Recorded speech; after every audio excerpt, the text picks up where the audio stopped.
Better shake your booties for black girl nerds. Mercedes Jackson, Black Girl Nerds. Oh my God, That's so good. The greatest. That's so cool. In this movie, we saw how Aunt March was with the girls. So, do you all feel like growing up, when women at a young age growing up, do you feel like we are taught to marry a certain type of man? I feel like you're kind of, even if you're not taught that from your family or the people around you, you're taught that through the media, for sure. Like, the films that we've all grown up with, even if it's not well, I suppose it does ultimately kind of go towards marriage, but just like your expectation for a relationship, how a relationship is supposed to go, when it's supposed to happen, what your role is supposed to be in it. I think that, like, film and music and all that kind of has a lot to answer for.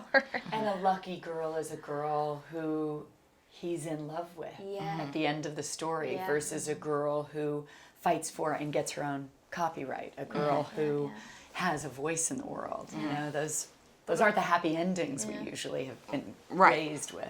Also, how young it starts. Like, I remember when I was tiny and someone saying, "Do you have a boyfriend?" Yeah. And I remember being so frustrated by that when I was younger, because I remember thinking, like, well, what about my girlfriends? Like, why aren't you going to ask me about that? And it was always, do you have a boyfriend? Who's your boyfriend? I'm like, I'm sick. yeah, I'm sick. I have 5 boyfriends right now, but that's not the point. And we talked about ownership. How do you all exemplify ownership when it comes to your own business? I mean, we've just been talking about this today, that I know one of the tricky things for me, because I just have this in my nature, is to, like, not upset anyone, and I really don't want to sort of, like, talk out of line or step out of line, because I don't, you know, the people that I could be working with I love, or there could be a very sort of, I don't know, important person who I've been working with, whatever. I have this thing of, I'm sort of like, oh, I don't want to upset the situation, and I've had to get over that. And one of the things that's helped me with that big time is just being fiercely protective over the work that I do. And, like I was saying, it's almost like having a baby, where you just have this, like, superhuman strength, and you're like, well, I've got to protect this thing no matter what, you know. Anybody else one day?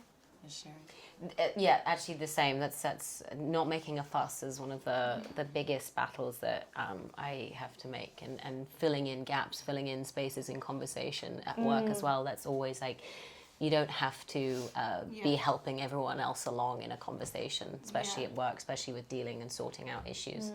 And then for me, the next piece of progress is, now that I can take ownership of what I'm fighting for, and activism as a producer, not just on set as actors, is being comfortable with the response when I'm taking ownership.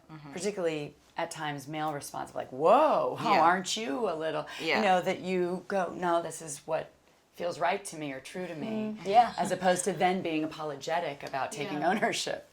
So it's a continual process. And that you also have to be willing, when you're in that situation, to go, like, I may lose this thing, or I may lose this person or this relationship in my life, and, like, is it worth it? Yes, it is. So there's that as well. And also, whether it's worth, you know, getting too worked up about it, it's also about picking your battles. Yes, Just definitely. Better shake your booties for black girl nerds. Better shake your booties for black girl nerds.